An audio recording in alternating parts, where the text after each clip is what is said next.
What's up, Pirates? Kane here, Captain of the Day's Pirates at Gear 5 Productions. Excited to bring you our last gameplay of '07.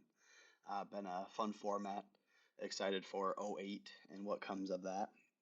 So there was a week of league this past Tuesday that I did miss because I was traveling for a anniversary trip. Luckily with my two drops, skip ahead if you like 30 seconds or so if you don't want to spoil it on where I finished, but I guess either way you'll know where I finished. Top eight, I did get in eighth place of the league. Um, so pretty excited about that. Being, I don't know, relatively new to the game, only a handful of months, and my store having some great competition. Like three of the people that are above me have nationals invites. Everyone's playing very optimized, strong lists. I just narrowly beat out someone playing Perona for eighth place, which I would have loved for both of us to be in the top eight to say with some off meta cooks were in there, but still pretty close. So that netted me about $100 or so of store credit, I think. But real fun competition throughout. So I'm real excited for the new set and see where we go with it. I think next set we're going to be in an even stronger position. And I've definitely become a much better player from recording and going through these videos. So it's been really enjoyable. On that note, honestly, with the success, it sounds silly to say success because it's not much, but the reception of the league, of the channel so far has been very surprising, and I've been loving to see it. If at the time of recording this, I'm actually at exactly 99 subs. So if you're watching this and not subbed yet, you could be my 100th subscriber.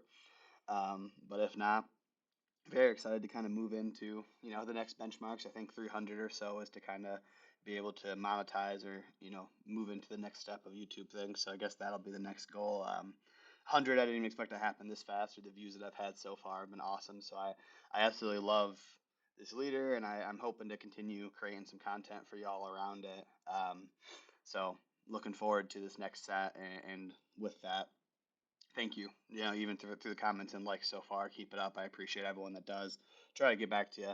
I'm really active in different Discord channels as well, so hopefully you catch me there too. But excellent stuff. Um, Kind of on that note, one other kind of two other items I want to go through real quick before getting into the gameplay. One of which is also next couple videos. So this is going to be the last gameplay of '07. So leading into '08, I want to get two videos put together for y'all.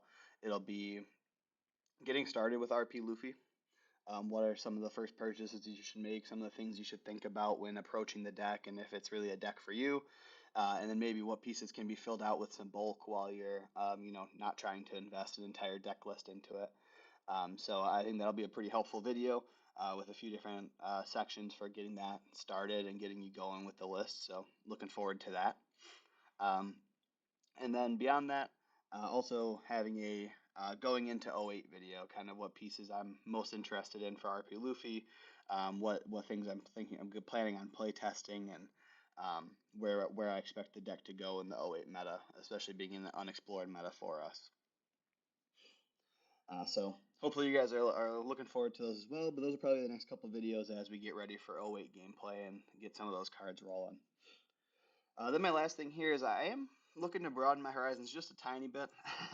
I'm still gonna probably only play Luffy's for now, I think.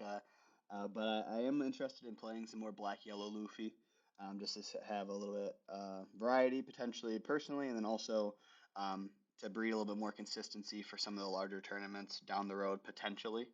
I love this leader. I'm going to continue working it through, and I think into '08 and '09 we are looking very strong. But I do want to be topping some of the larger tournaments that I go to, and if there's another list that I can play, and I do really enjoy the mechanism of Black Yellow Luffy especially. I'm probably going to play around with ST14 Luffy a tiny bit as well. But I guess kind of my net question is, I'm still primarily going to be focused around RP Luffy, but we are going to be starting a Days Pirates YouTube channel, and I think I am going to be putting the Black Yellow Luffy gameplay and maybe some ST14 Luffy gameplay on that channel. So I'll link things over and try and make everyone aware. But if you'd like some more in-depth discussion around those decks, maybe on this channel, I could do some more focused gameplay. But I think for those, it'll mostly be a little bit more casual gameplay and maybe not voiced over as much. More me talking through and having some reps with friends, because I think RP Luffy will still be my locals deck, at least for the time being. But we'll see. But yeah, that's everything. Let's jump right into the gameplay here. With the list, I do have to admit some sad defeats at the end of this set that did feel a lot better. I finally caught Miss All Sunday from the ramp package. So I am down to only 7 ramp, which I know a lot of people, including myself, promote like 8 to 10 ramp. But I do think this package has been consistent enough for me with um, just Miss All Sunday creating some awkward sequences of thinking I need to play her to get her out of my hand. So I am back on Queen. I did keep the laws in as well. So core of the list is very much the same, but I did kind of trim down that ramp package a little bit, finishing out the set. And the gameplay did feel very strong this week. I really was close to going into an undefeated in the last round. Um, but yeah, this was the list for finishing out '07. If you have any questions, feel free to ask. But I've talked about basically all these card choices. Queen, I think, is going to be a 2 of until '09 when I get Gum Gum Giant. I can finally axe Queen for the rest of my life, I think. I hope. I really want to get rid of this card. But right now, it does just kind of bridge a gap, and it's just a 1K. That's funny. That's kind of the power of this Banish Zoro, too. I've really started to feel is that just the fact that it's a threat that I can just get rid of. It's just a 1K that also isn't utility, I guess. Which I guess to some degree Queen is utility, but um, yeah, that just having that additional piece to filter. But yeah, I'll talk more about '08 and getting started with the deck, like I said in those other videos. So we'll jump right into some gameplay here. So this is actually round 2. I did skip round 1 because the store was a little bit busy and I didn't want to I wasn't sure if there was going to be room for me to record this week, just the way I was kind of looking. So I did leave it alone. But round 1 I did play against a Reiju as well and beat him. It was kind of like an awkward race. We both had bricky hands and I had just a little bit more counter than he did, so I got there. Um, but this game is now round 2. I'm 1-0 after beating a Reiju and playing against my second Reiju here, getting started. Both of us are kind of having the start we're looking to have, more or less. I was able to go, turn 2 Zoro Juro, and he was able to turn 1 Sanji and get that.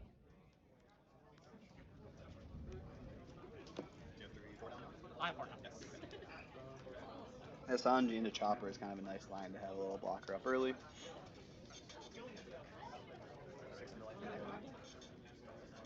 While still cycling through the cards with Reiju.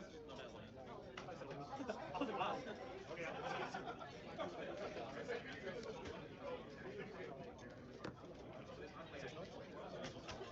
was kind of debating how I wanted to allot my attacks, if I wanted to, um, you know, Nami, and do what I wanted to do with my down there. So pretty efficient. Couple attacks, got some this blocker out of the way.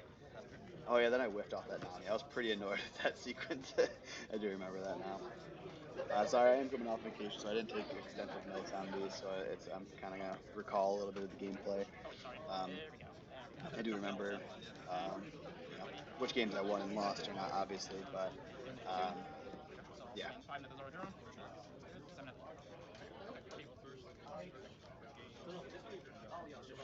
So this aggression coming out from him pretty quick. Um,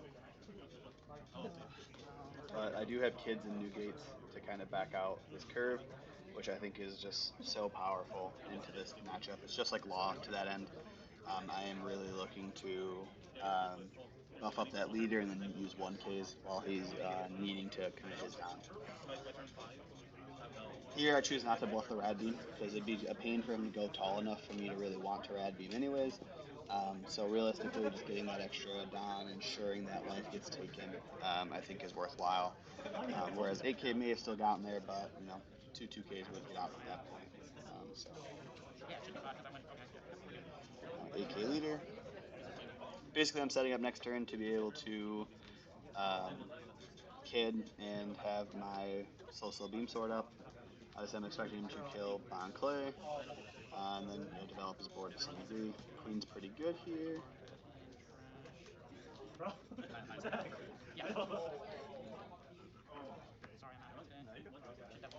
I cannot. Yeah, you can absolutely opt out. No pressure at all. I'm not critical of other people. No, yeah. But if you honestly, if you don't want to post it up. Five into the. We'll go 7 and a lead. I can do this. Oh, that's right. I let him unrest there. I didn't really care. I wasn't trying to like nitpick him on it. It's locals, round two. With some of the Nationals players, I think a lot of them kind of like will just keep that because it just doesn't matter. But I'm going life here, so I don't really care. I'm not swinging into EQG.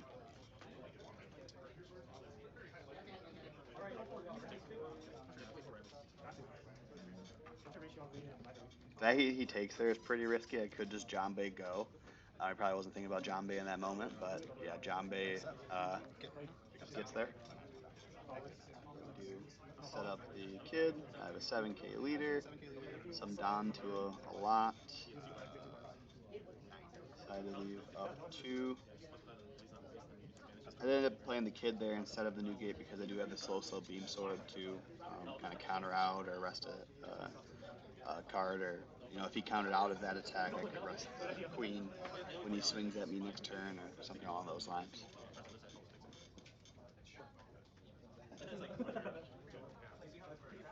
It really started to come down to in situations like this, like obviously here it's not super optimal to use my slow beam sword, so I wouldn't necessarily want to do that in this instance. But I have had more cases here where it's like if I only have a 1K in my hand, maybe just take to draw a card and try and push out the game, depending on where we're at.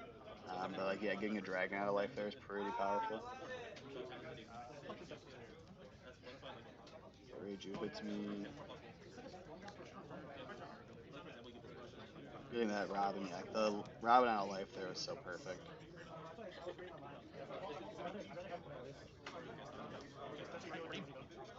Being able to KO one of them with Newgate was already going to be pretty strong. But now here, just being able to slam the Robin, put two on to Newgate, swing 12 with no blockers left. There's very low chance for me to lose here, but he can't even count out of this. So it's a good game. So this is one of my buddies that is he is nationals qualified. So he's actually telling me here that he's considering ST14 Luffy for nationals. He got his invite on Sokka, and he's been playing Lucci, but he has been really enjoying this deck lately. So we did run a couple good games here. He swings 8. I'm like, okay, I guess I take that. I don't have the counter for it. Play my Bond Clay, pay 7.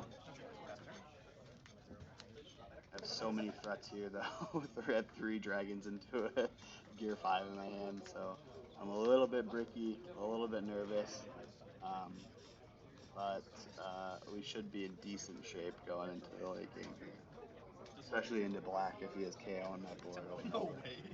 Oh yeah, I do remember I this. was like, I probably should have 10K. going 10. Yeah, for sure. Not like this. Obviously, he got off to a pretty slow start here. I wonder if, but he did take 2 of my life, so I mean that does play into the game. But he does end up setting up decently, if I recall correctly. Or maybe we did play a second game, but he does end up setting up okay. So I'm kind of thinking like uh, sorry, I kind of lost my train of thought.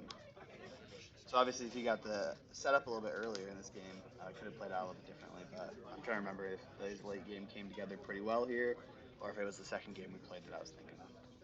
Sorry, a little bit of a brain fart there. Vacation brain still working. Got some work to do today too.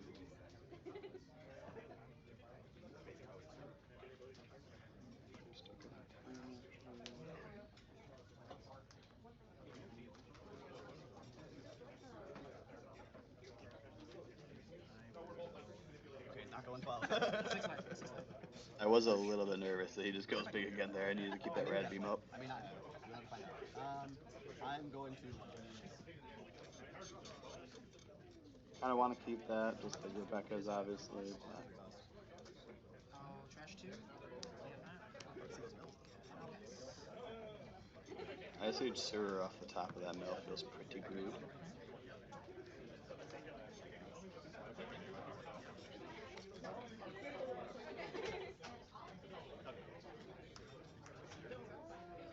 I think I basically just jam dragons and go. Double 9 swings, leaving open a rad beam.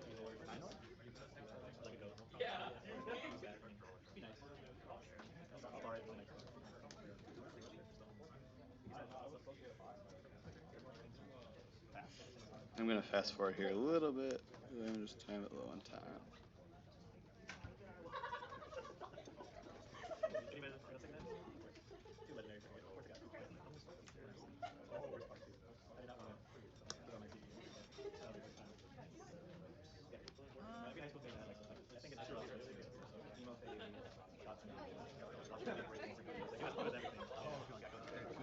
Yeah, for a second I was like, thought he was messing with me when he was thinking, but it's because he might want to leave that in the trash for Gecko. But yeah, for a second there I was like, there's only one choice.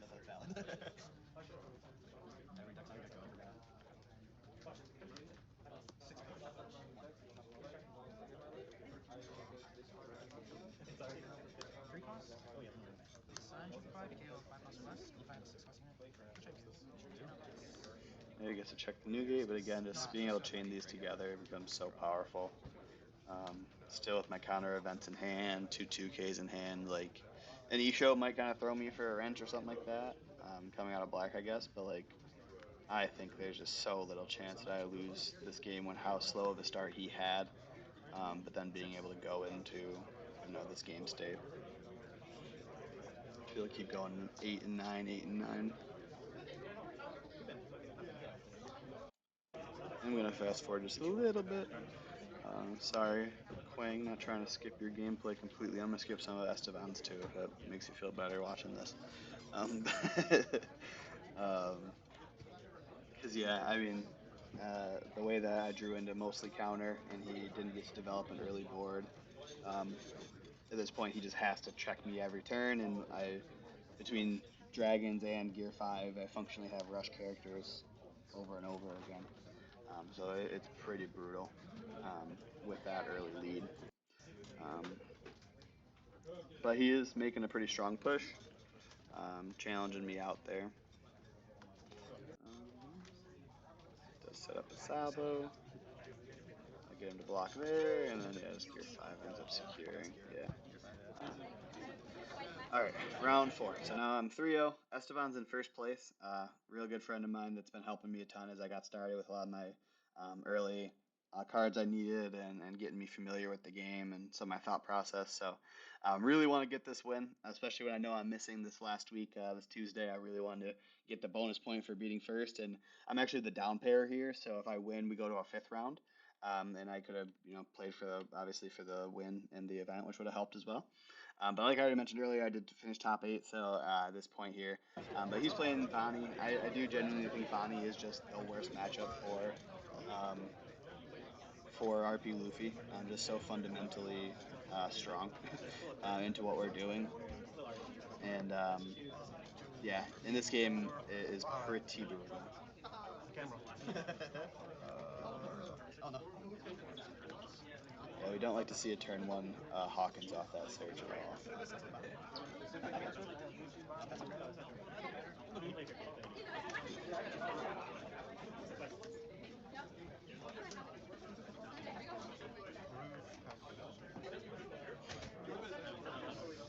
So turn 1's Bonnie. We get the Bonnie off board. It's turn 2 a Rouge. We don't love to see that. We get a life, but at least 5 life. He doesn't care about that. And I leave up my counter event here to be able to KO the Rouge. And he doesn't swing, of course, because he had Hawkins on curve for 6, so he didn't have the opportunity to swing for 6. So there I'm like already in a rough shape, honestly. I'm behind on tempo. He's basically out ramping me now, and he's got 2 blockers on board. Like, I don't know. Maybe if I swing 10 last turn, he just block with a Rouge instead. And maybe that's just better than trying to use the counter event there. I do think part of the 08, I think the counter event gets cut for Rayleigh, which obviously I wouldn't have been able to Rayleigh quite yet here, but I guess in that case I would have swung 5 and gone from there.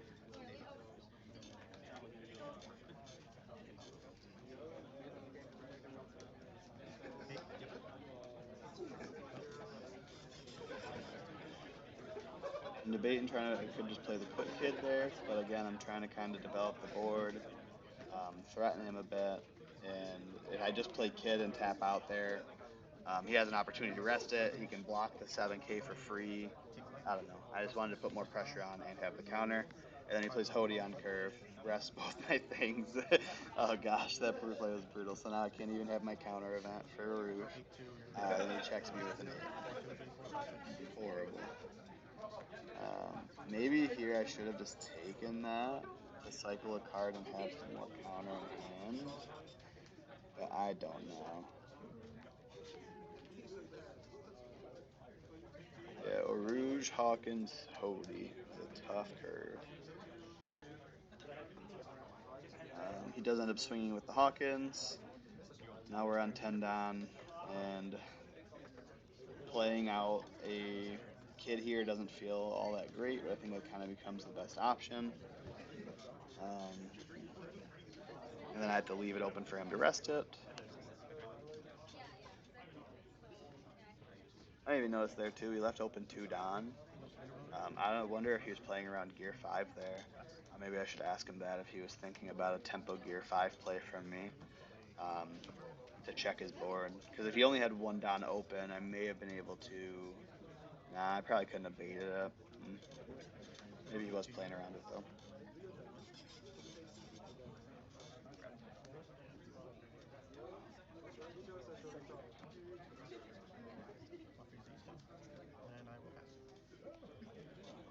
Yeah, the freeze on curve. Ugh.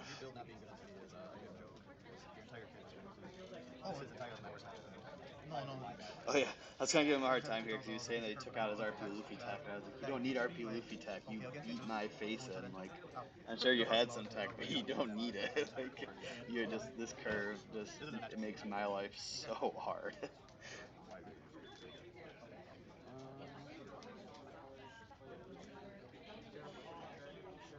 I end up thinking quite a bit here. I'm trying to play a queen. I rest out all my Don to just develop 2 threats. Queen into Banish Oil is an 11 Don play the queen lets you do.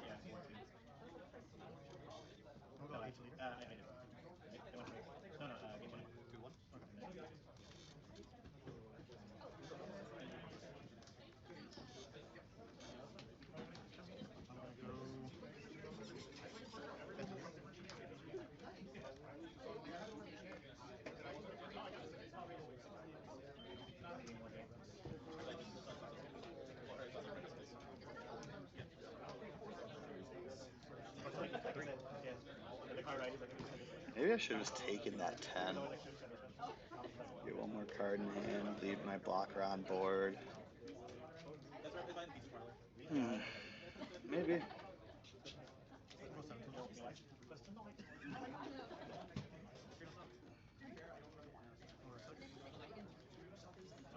Second Hawkins.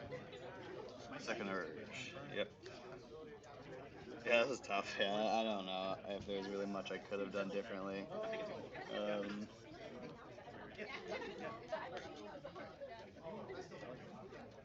Blockers, disable one of my attackers. I don't remember how he ends up killing me there. I remember it being pretty brutal. At this point, I end up trying to play board, and at that point, I'm basically what else I could do.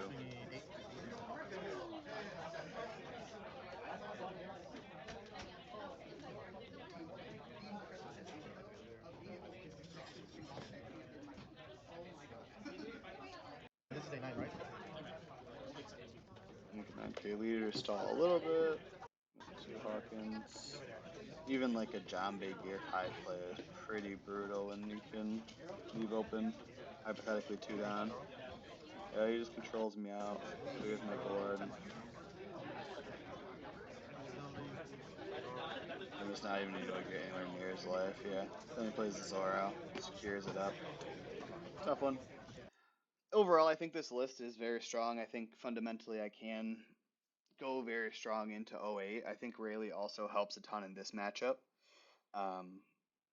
Being able to check out the Rouges and the Cavendishes while developing a threat, I think will be extremely important. But yeah, I think Bonnie's definitely the boogeyman of RP Luffy going forward. And Nell, I think, is just a luck matchup. Who gets luckier at the end of the day? But I think that Bonnie fundamentally is very tough for us, especially when they're running Zoros and Hodies at a pretty high count. So excited for my next couple of video, guys. Thank you so much for the support so far. If you're not subbed already, please do so. Talk to y'all soon.